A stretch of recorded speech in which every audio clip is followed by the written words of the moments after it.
We're gathered on this storied waterfront to celebrate 250 years of strength, tenacity, and unwavering courage by the greatest fighting force even, and that's true, no matter where you go, no matter where you go, no matter what you even think about, there's nothing like the fighting force that we have.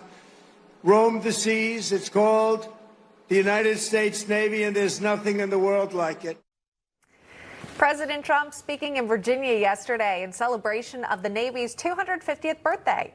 Roughly 10,000 sailors were in attendance in their iconic white uniforms aboard the USS Harry S. Truman. And joining the president for the festivities were First Lady Melania Trump, along with Defense Secretary Pete Hegseth, Navy Secretary John Phelan, and Veteran Affairs Secretary Doug Collins, and Texas Congressman Ronnie Jackson, a former Navy Rear Admiral, who was the White House doctor during President Trump's first term. Yeah, who's who of the event yesterday. It was also fun to see the First Lady. Also attending at the event was the man who you see right in the middle of the picture here, wearing a cap and the gray shirt. His name is John Vick. John is a Navy veteran and executive director of Concerned Veterans for America.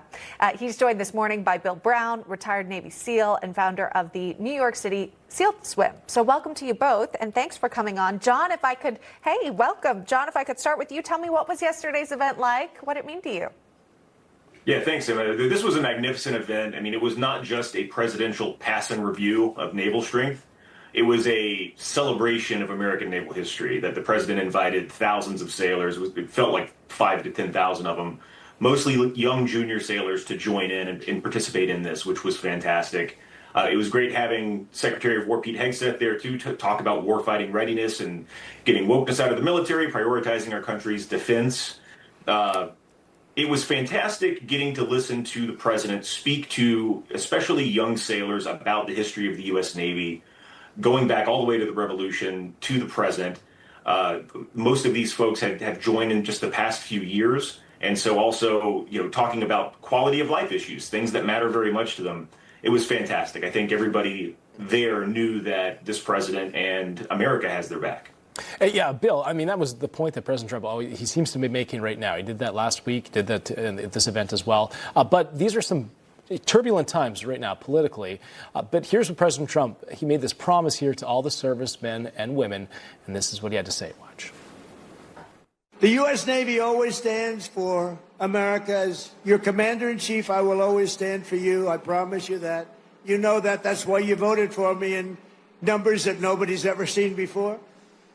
And I want you to know that despite the current Democrat-induced shutdown, we will get our service members every last penny. Don't worry about it. Don't worry about it. You'll worry about it.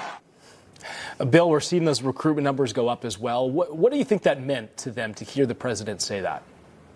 If the president's sending a message that he loves our nation, that he loves our military. Look, he sent that message when he went to the 2024 Army-Navy game as president-elect. He sent that message when he spoke at the West Point commencement speech. He's speaking that message now loud and clear. There's a reason why recruitment levels are up so much.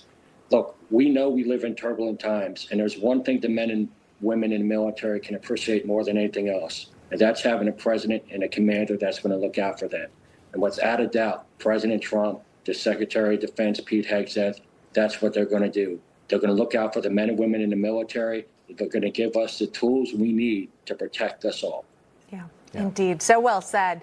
I just love looking at the guys right behind the president, too. I mean, they're so cheerful, energetic, and also so professional, right? Maintaining their posture, but also happy to laugh along when the president cracks a joke. And so, John, when you're looking ahead to the next 250 years, what do you hope members who answer the call and are willing to serve take away from their time in the service? Yeah, no, as a Navy veteran myself, I thought one of the really encouraging things, looking at the next 250 years, President Trump talked about reinvesting in American shipbuilding to counter our modern, most pressing geostrategic threats. And at one point, he even mentioned having allies come to the United States to build ships here. The idea that we would have that revitalized shipbuilding industry, industrial capacity to do those sorts of things, that would be huge. What we've seen, especially over the past, 15 years in American shipbuilding, if you do have a boondoggle like the littoral combat ship, for instance, and it doesn't work out and you're decommissioning ships a few years after you build them because you just can't get them to work right, it takes decades to overcome that because our shipbuilding industry has shrunk so much since World War II. Reinvesting in American shipbuilding capacity to build these icons of American defense and American greatness around the world, I think is very encouraging for the next 250 years. Yeah, certainly so. President Trump clearly behind that push as well. John Vick, Bill Brown, thank you so much.